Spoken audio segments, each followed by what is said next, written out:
পরিবর্তন news channel, আপনার কণ্ঠ, আপনার পছন্দ। বন্ধুরা, স্বাগতম আপনার প্রিয় পরিবর্তন নিউজ চ্যানেল। আজ তুলে ধরেছেন 9ই জুলাই, সংগঠিত শ্রমের জন্য একটি ঐতিহাসিক দিন ছিল। 9ই জুলাই সংগঠিত শ্রমের জন্য একটি ঐতিহাসিক দিন ছিল। আজ আমরা আলোচনা করব কেন রাষ্ট্রায়ত্ত শিল্প, রেল, ব্যাংক এবং বীমা বেসরকারীকরণের বিরুদ্ধে ও শ্রমিক স্বার্থ বিরোধী 4টি লেবার কোড বাতিলের দাবিতে সারা দেশের সাধারণ ধর্মঘট সাফল্য হল।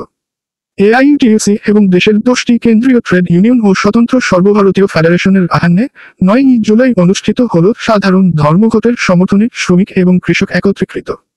তারা ওল্ড পেনশন স্কিম পুনর্বহালের, শ্রমিক স্বার্থ বিরোধী 4টি লেবার কোড বাতিল করা সহ 17টি দফা দাবি জানাচ্ছে।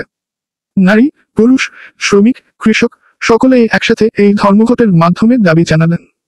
অশোক দাস, সম্পাদক এআইইউটিইউসি পশ্চিমবঙ্গ রাজ্য কমিটি বললেন, প্রথমত, শ্রমিক স্বার্থ বিরোধী 4টি লেবার কোড বাতিল করতে হবে। দ্বিতীয়ত, রাষ্ট্রায়ত্ত শিল্প এবং সেবা খাতকে বেসরকারীকরণের হাত থেকে রক্ষা করতে হবে। তৃতীয়ত, শ্রমিক অসংগঠিত শ্রমিকদের জন্য একটি সুরক্ষিত ভবিষ্যৎ নিশ্চিত করতে হবে। এবং চতুর্থত, ওল্ড পেনশন স্কিম পুনর্বহাল করতে হবে। 9ই জুলাই এই তারিখটি মনে রাখার, শ্রমিক এবং কৃষক জয় লাভ সুবিচারের জন্য লড়াই চালিয়ে যাবে। ভারতের শ্রমিকদের সাথে ঐক্যবদ্ধ হওয়া অপরিহার্য।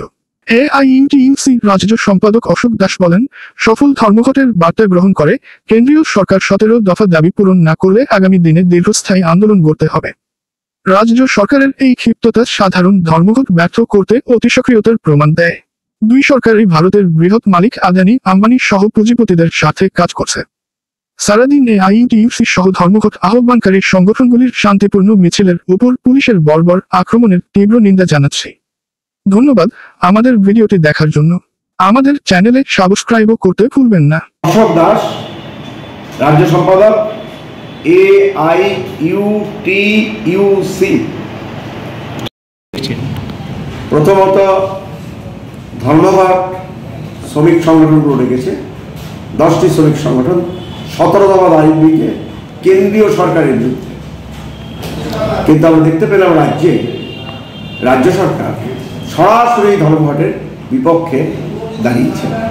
তারা পশ্চিমবঙ্গে ধর্মঘট করতে দেবেন না এই মানসিকতা তৈরি করছে এবং এই বক্তব্য নিয়ে ধর্মঘট আন্দোলনকারীদের বাস্তবে তারা অত্যাচার নামিয়ে আনছে। আমরা দেখতে পেলাম আজকে মিছিল করা, প্রতিবাদ করতে আমাদের সংগঠনের 88 জনকে তারা গ্রেপ্তার করেছে। তার মধ্যে কুচবিহার জেলাতেই 71 জন, তার মধ্যে 11 জনকে আহত করেছে, তার মধ্যে 3 জন গুরুতর আহত। আমরা দেখলাম তুফানগঞ্জে আইএনটিটিইউসি তৃণমূল ডাইরেক্ট, তৃণমূলের গুন্ডাবাহিনী আমাদের ধর্মঘটের প্রচারকারীদের উপর আক্রমণ করেছে, আমাদের একজন কর্মীকে আহত করেছে। এইগুলো বাস্তব। তারা গণতান্ত্রিক পরিবেশ রাখার চেষ্টা করছে না। তাই এই ধর্মঘটের শিল্পাঞ্চল জুট আমাদের পশ্চিমবঙ্গের সবচেয়ে পুরনো শিল্প, সকলেই জানেন আপনারা। সেই জুটে বেশিরভাগ চটকলই বন্ধ।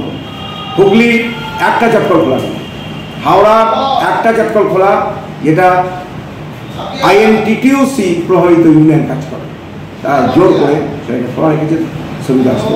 উত্তর 24 পরগনায় 2টো খোলা, নাহলে ব্যাপক সংখ্যক, ম্যাক্সিমাম সংখ্যক চটকলের শ্রমিকরা কিন্তু আজকে তাদের কাজে অংশগ্রহণ করেন। তাহলে কি প্রমাণ করে? যারা এফেক্টেড, 4টি শ্রমঘটে সবচেয়ে বেশি যারা এফেক্টেড হবে সেই শ্রমিকরা কিন্তু ধর্মঘটে নিয়েছে।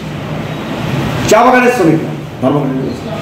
আমাদের পশ্চিমবঙ্গে 2টো বড় শিল্প চটকল অনুসার, তাছাড়া কয়লা খাদানের শ্রমিকরা ধর্মঘটে নেমেছেন, ব্যাংক শ্রমিকরা ধর্মঘটে নেমেছেন। হ্যাঁ, কিছু দোকানপাট খোলা ছিল, কিছু বাস জোর করে চালিয়েছে, বাস সিন্ডিকেটগুলোকে দিয়ে চালায়, কিন্তু বাসে কি পরিমাণ লোক ছিল আপনারা দেখেছেন? আজকে সরকারি বাস তার লোক নেই, বেসরকারি বাস কোথাও কোথাও বন্ধ ছিল। জলপাইগুড়ি জেলায় বেসরকারি বাস বন্ধ ছিল, এরকম বহু জেলায় সামগ্রিকভাবে কিন্তু বলে এই পরিবেশে, এই পরিস্থিতিতে ধর্মঘট সর্বাত্মক সফল।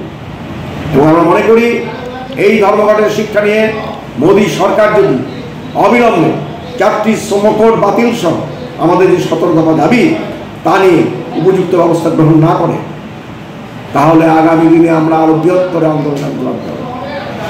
কেন্দ্রীয় সরকারের সমস্ত অফিস আমরা ঘেরাও করে বন্ধ করে দেব, যাতে সরকার বাধ্য হয় শ্রমজীবী মানুষের, কৃষকদের এই দাবিকে মেনে নিতে। এই ধর্মঘট শুধু শ্রমিকদের দাবি না, কৃষকদের দাবি মুক্ত। এমএসপি, মিনিমাম সাপোর্ট প্রাইস, যেটা দিল্লির আন্দোলনের সময় যখন ধর্মঘট তোলার ব্যাপারে আলোচনা হয় তখন মোদী কথা দিয়েছিলেন এটা করবেন, কিন্তু তিনি সে কথা রাখেননি, কথা খেলাপ করছেন। এই দাবিটাও যুক্ত। তাই গ্রামে গ্রামে কৃষকরা এবং ক্ষেত মজুর সংযুক্ত কিষাণ মোর্চার নেতৃত্বে এই ধর্মঘটকে সফল করার জন্য তারা উদ্যোগী ভূমিকা নিয়েছে। আমাদের সংগঠনের 88 জন গ্রেপ্তার হয়েছে। হাজরা মোড়ে শুধু মিছিল শুরু করতে গেছে, সেখানে 8 জনকে গ্রেপ্তার করা হয়েছে। মিছিল করার কি অধিকার নেই? যে ধর্মঘট এত আগে ডাকা হয়েছে, এরকম করে সর্বত্র তৃণমূলের গুন্ডা বাহিনী, কুচবিহারের তুফানগঞ্জে আমাদের আক্রমণ করেছে, আমরা তৃণমূলকে আক্রমণ করেছি। বহু জায়গায় এই ঘটনা ঘটেছে। আমরা ছাড়াও পশ্চিমবঙ্গের ধর্মঘটে অংশগ্রহণকারীরা আর শ্রমিক সংগঠনের অনেকে গ্রেপ্তার হয়েছে। আমরা তার সমস্তটা লিখতে পারবো। সরকারি সার্ভিস খোলা ছিল, কথাটা ঠিক, সব খোলা ছিল। এই ধর্মঘটকে যারা সমর্থন করেছেন, একদিনের স্যালারি কাটা গেলেও আজকে আমাদের মিছিলেই ছিলেন অনেক সরকারি কর্মচারী যারা তোয়াক্কা করেননি একদিনের বেতন কাটা বিষয়। সরকার যদি মনে করে ভয় দেখিয়ে হুমকি দিয়ে তার কর্মচারীদের ধর্মঘট ভাঙার কাজে ব্যবহার করবেন, তাহলে ভুল করছে। এটা সম্ভব না। বাধা তো কিছু আসবেই। ন্যায়ের পক্ষে লড়াইয়ে অন্যায় চিরজীবনই বাধা দিচ্ছে, এবং তৃণমূল সরকার এখানে কেন্দ্রীয় সরকারের হয়ে রাজ্য সরকার সেই বাধার কাজটাই করছে, অন্যায়ের পক্ষে দাঁড়াচ্ছে। এই জন্য আমরা কেন্দ্রীয় সরকার এবং রাজ্য সরকারগুলো শ্রমিক স্বার্থ বিরোধী নীতি এবং পদক্ষেপের বিরুদ্ধে আমাদের আন্দোলনকে জারি রাখার শপথ নিয়েছি।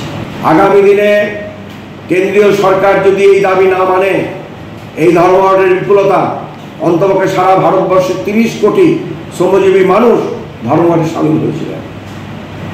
ভারতবর্ষের জনসংখ্যা 140 কোটি, কিন্তু শ্রমজীবী মানুষের 30 কোটির উপরে মানুষ ধর্মঘটে সামিল হয়েছিল। তা দেখেও যদি কেন্দ্রীয় সরকারের টনক না হয়, কেন্দ্রীয় সরকার যদি 4টি শ্রমকর বাতিল না করে, তাহলে আগামী দিনে আমরা আন্দোলনটাকে আরো বড় ভাবে নিয়ে যাব। ধর্মঘট আন্দোলনের একটা সোপান মাত্র, ধর্মঘট শেষ কথা না।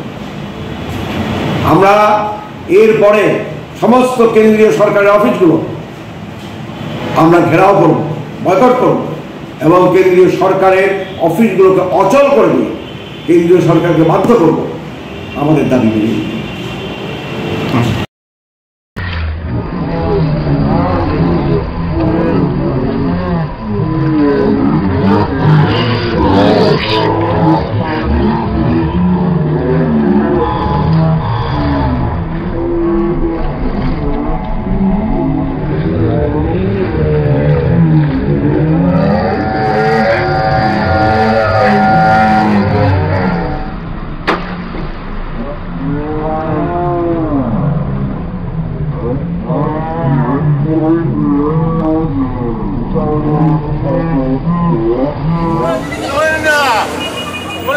এই যে